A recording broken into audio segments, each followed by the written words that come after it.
प्रभु यीशु मसीह की मधुर और मीठे नाम में आज दिनांक 11 मार्च दिन शुक्रवार को हम आप सब अपम के श्रोताओं का हार्दिक स्वागत करते हैं। आज के दिन के लिए जो वचन है वो लिया गया है प्रेरितों के काम उसका पहला अध्याय 11 पद। वचन इस प्रकार से कहता है, और कहने लगे, हे गलीली पुरुषों, तुम क्यों खड़े स्वर्ग की ओर देख रहे हो? यही यीशु जो तुम्हारे पास से स्वर्ग पर उठा लिया गया है, जिस रीति से तुमने उसे स्वर्ग को जाते देखा है, उसी रीति से वह फिर आएगा। प्रभु में मेरे प्रिय लोगों, हम सब बड़ी उत्साहपूर्वक के साथ मसीह के आने का इंतजार कर रहे हैं। हम उसकी बाट खोज रहे हैं जो आने वाला है और शीघ्र ही आएगा। और वचन कहता है कि वो देर ना करेगा। इस प्रकार की घटना हमको संयुक्त राज्य अमेरिका के विषय में मिलती है कि जब अमेरिका ने अपने अंतरिक्ष अपोलो को चंद्रमा पे पहली बार भेजने के लिए तैयार किया, तो उस कार्यक्रम को देखने के लिए बहुत बड़ी भीड़ वहाँ इकट्ठा हुई। और ये जो रॉकेट था जो चंद्रमा पे जाने वाला था, वो कैनेडी स्पेस सेंटर से लॉन्च होने वाला था। और सरकार और दुनिया भर के लोग जिनके पास उस समय टेलीविजन था, सब उस प्रोग्राम को, उस लॉन्चिंग को अपने टेलीविजन से लाइव देख रहे थे। इस घटना में बहुत से लोग थे, लाखों लोग थे, लेकिन उसमें एक महिला भी थी जो अंगस्टान की पत्नी भी थी। वो उस व्यक्ति की पत्नी थी जो चंद्रमा में पहली बार उसने कदम रखा था। वो औरत अपनी मिश्रित भावनाओं में फंसी हुई थी। वो एक तरफ खुश थी, लेकिन साथ ही में वो बहुत बुरी तरह से डरी और सहमी हुई थी।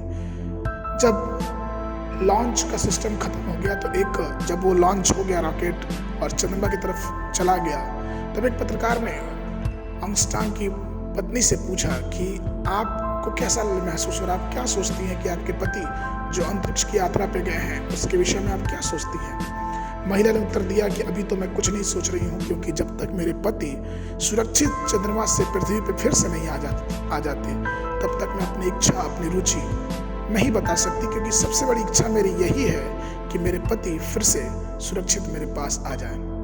प्रभु में मेरे प्रिय लोगों, यीशु मसीह जब जैतून के पहाड़ से स्वर्ग की तरफ उठाए गए, तो वहां पे बहुत से जो लोग थे वो उनके उठाए जाने को तो उन्होंने देखा, लेकिन उनके आने का सौभाग्य हमें और आपको प्राप्त होने वाला है कि वो आएगा और हम उस चीज को देखेंगे।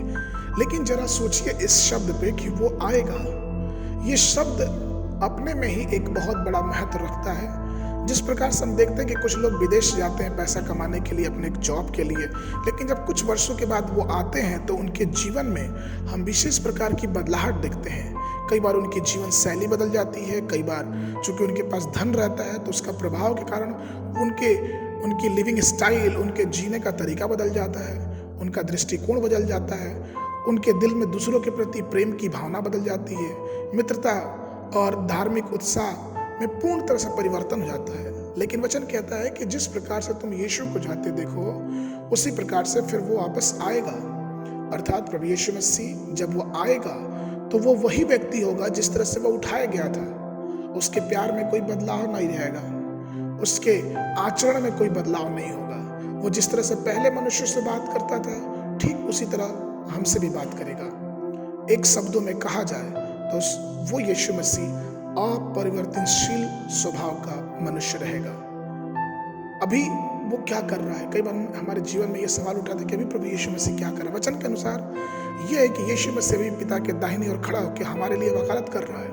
और यीशु मसीह ने खुद कहा कि मैं जाता हूँ और अब तुम्हारे लिए जगह तैयार करूंगा। लेकिन प्रभु का धन्यवाद कि जब वो हमारे पास से चला गया तो उसने अपने पवित्र आत्मा को हमारे साथ हमारी अगुवाई करने के लिए भेजा, कि जब तक वो आए नहीं तब तक परमेश्वर की आत्मा हमारी अगुवाई करे। इसलिए प्रभु में प्रिय लोगों, आइए हम उस आत्मा की अगुवाई में चलें और जो भी समय हमको दिया गया है उसका सदुपयोग करें, अपने जीवन को सुधारें, अपने जीवन जीने की शैली को परमेश्वर के भय, परमेश्वर के डर में आगे बढ़ाएं, जिससे हमारा जीवन यीशु मसीह को भाने वाला हो सके, क्योंकि वो जरूर आएगा और देर ना करेगा, लेकिन शीघ्र आएगा।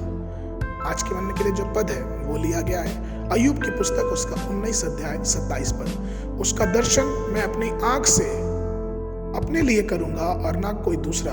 यद्यपि मेरा हृदय अंदर ही अंदर चूर भी हो जाए, तो भी मुझ में तो धर्म का मूल पाया जाता है।